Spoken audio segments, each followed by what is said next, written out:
Enfin, le troisième message sur lequel je voudrais terminer mon propos, c'est de dire qu'au-delà de l'émulation, qu'au-delà de l'innovation, c'est le risque que je suis venu célébrer ce soir avec vous.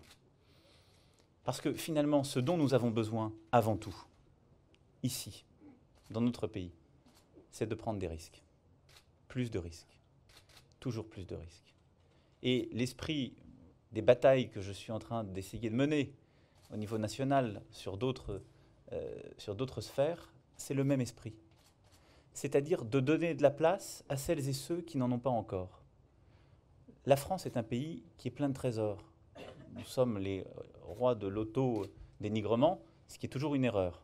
Et partout où je passe, je veux plutôt faire de la célébration de la réussite française. Et ce soir, c'est un formidable exemple de ce qu'on appelle le French celebrating. Mais au-delà de cela, l'un de nos défauts, c'est que quand on a réussi, on pense généralement pas assez grand et on s'attache trop souvent à ce que les autres ne réussissent pas. On cultive la rente et les intérêts acquis. Dans tous les domaines, quand on utilise le mot de rentier, il faut toujours être vigilant parce qu'on a toujours l'impression qu'on dénonce des gens très riches. Il y a des petits rentiers, mais ils veulent juste que les autres à côté ne réussissent pas. Et notre société, notre économie est beaucoup trop devenue une société, une économie d'insiders. C'est-à-dire une société où l'énergie a été capturée par quelques-uns, par les intérêts acquis, constitués, représentés. Nous ne nous en sortirons, compte tenu de ce qu'est aujourd'hui l'innovation, le monde tel qu'il va, qu'en prenant des risques formidables et qu'en donnant de la place aux outsiders. Et quand je regarde ce qu'est le CAC 40, je ne fais pas partie de celles et ceux qui fustigent le CAC 40 à longueur de journée. Nous avons besoin de nos grands groupes. Et les grands groupes sont la force de notre pays.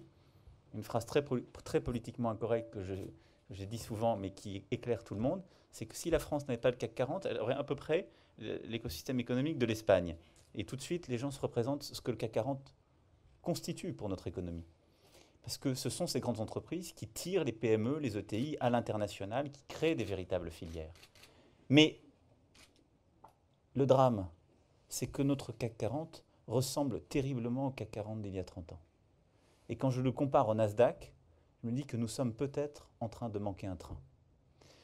Et donc, le pari que je vous mets en main, je l'ai déjà fait la semaine dernière dans un autre lieu, c'est un défi, pour Partech entre autres, c'est que dans 20 ans, vous vous débrouillez comme vous voulez, mais il faut au moins qu'il y ait les 2/3 du CAC 40 qui s'appellent autrement.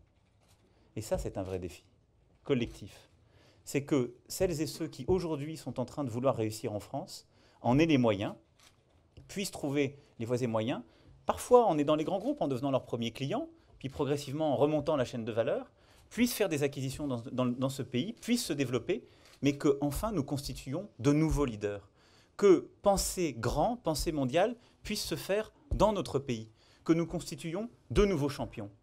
Non pas parce que nos champions actuels auront été mauvais ou seront partis, mais parce que nous aurons tout fait pour récompenser le risque dans notre pays.